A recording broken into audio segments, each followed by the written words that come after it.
এই ধর্ষিত ঘৃণ্য অপরাধীদের দৃষ্টান্তমূলক শাস্তি দাবি করছি। সেই সাথে আমাদের মাননীয় প্রধানমন্ত্রী রামিসা ধর্ষক হত্যাকাণ্ডের ব্যাপারে উনি কমিটমেন্ট করেছেন।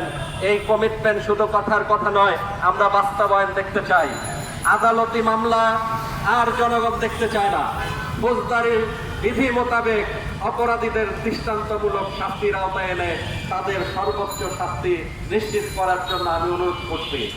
বিশেষ করে আজকে যারা এখানে সমবেত হয়েছি সবাইকে আমার পক্ষ থেকে ধন্যবাদ জানাচ্ছি যে এখনো আমাদের দেশে প্রতিবাদী কণ্ঠস্বর তারা দলে দলে একই সুরে ভিন্ন অপরাধীদের জন্য সোচ্চার।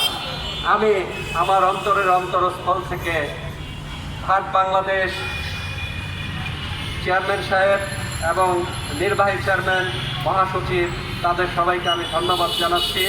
সবুজ বাংলার সম্পাদক মাসুদ ভাই, তাকেও আমি ধন্যবাদ জানাচ্ছি। সমবেত সবাইকে আমার কৃতজ্ঞতা ধন্যবাদ জ্ঞাপন করছি। এই বলে আমি আজকে আমার এবং সকলের মূল্যবান কথা আরও বলবেন আমাদের নির্বাহী চেয়ারম্যান, পর্যায়ক্রমে তাদের কথাগুলো আপনাদের মাঝে তুলে ধরবেন এই আশা ব্যক্ত করে আপনাদের সবার সহযোগিতা চাচ্ছি। ভালো থাকেন। আসসালামু আলাইকুম। ধন্যবাদ।